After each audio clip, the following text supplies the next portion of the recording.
Suite à la Confédération de 1867, le Canada est maintenant un pays.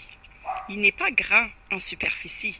Il ne se compose que du Nouveau-Brunswick, la Nouvelle-Écosse, le Québec francophone et l'Ontario anglophone. Mais Premier ministre John A. Macdonald, il a de grandes visions. Il vise l'expansion territoriale. Il veut agrandir le Dominion du Canada. Tel que discuté pendant leurs discussions constitutionnelles à Charlottetown et à Québec, il veut annexer toutes les colonies de l'Ouest dans le Dominion canadien. Par contre, dans sa vision de vouloir annexer l'Ouest pour agrandir, enrichir, puis expandre son Dominion du Canada, Macdonald va rencontrer un grand problème. Parce que tout le vaste et riche territoire qui est à l'est de l'Ontario, ça appartient à la Compagnie de la baie d'Hudson. Depuis 1670, la Compagnie de la baie d'Hudson est bien établie et elle a une charte pour commercer tout le territoire qu'on appelle la terre de Rupert. Les coureurs de bois, les commerçants, les trappeurs et leurs familles, ce sont eux qui habitent sur le territoire. Ensemble, ils forment la population Métis. Mais qui sont-ils, ces Métis? Les Métis possèdent une des histoires les plus riches du Canada. Ils sont le résultat de deux cultures distinctes qui se sont unies par respect, amitié et entraide. Descendants des Européens français et des Amérindiens, Cris et Iroquois, ils ont fondé un groupe fort et toujours présent. Les Métis sont un de trois groupes autochtones de notre pays.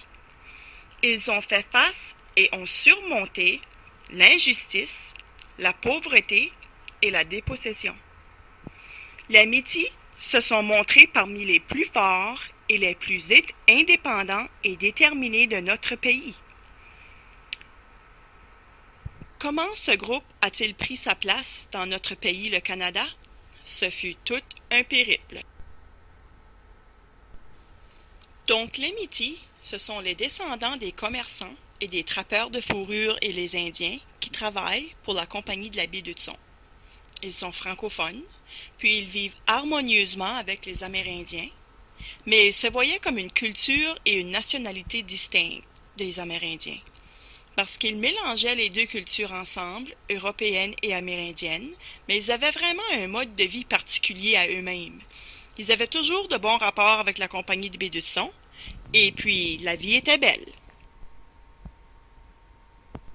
Pendant les négociations constitutionnelles, jusqu'en 1869, le Canada questionne toujours les droits de la Compagnie de la baie d'Hudson. Le premier ministre Sir John A. Macdonald perçoit un grand vide juridique. La situation pour lui n'est pas claire, et il demande qui contrôle réellement le territoire à l'ouest de l'Ontario et pourquoi. C'est alors que le gouvernement canadien prend avantage de cette réalité et conteste l'autorité du gouverneur de la Compagnie de la baie d'Hudson auprès de l'Angleterre.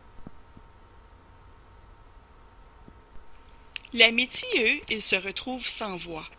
Ils n'ont pas fait partie des négociations constitutionnelles, puis ils n'ont aucun représentant auprès de l'Angleterre. Alors, étant donné que le gouvernement canadien n'a aucun droit et aucun pouvoir sur le territoire de l'Ouest dans la terre de Rupert, Louis Riel, lui, il va former un gouvernement provisoire. Puis, il veut, comme rôle, représenter les Métis, puis négocier des droits pour eux avec le Dominion canadien.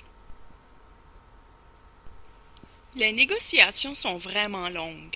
Elles se prolongent sur une période de plus de 10 ans. Finalement, c'est la Compagnie de la baie d'Hudson qui va céder son territoire pour la somme de 1,5 million de dollars au Dominion du Canada. Elle le fait pour des raisons d'affaires. En Europe, il y a beaucoup moins de demandes pour la fourrure, donc ils n'ont plus le marché. Et le Dominion canadien, pour leur donner de la difficulté, avait mis un arrêt sur l'importation du pemmican. Donc, ils avaient aussi perdu leur marché auquel ils vendaient leurs produits. Donc, ils avaient moins de revenus, puis moins de façons de garder leurs employés. Alors, le gouverneur de la Compagnie de la baie d'Hudson a décidé qu'il valait mieux de laisser aller la compagnie au Dominion du Canada. Nous sommes en 1869. Le Canada n'a que 2 ans d'existence, mais beaucoup d'ambition. Il faut s'étendre.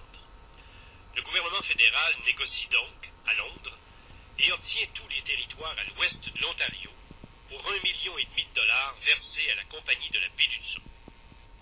Les terres, c'est bien beau, mais que faire avec les 10 000 métis de la rivière Rouge?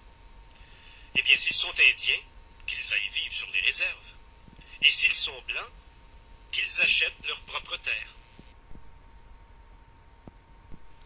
Alors, les colons anglais arrivaient pour acheter la terre arpentée, malgré le fait que les Métis habitaient déjà là depuis toujours à la rivière Rouge.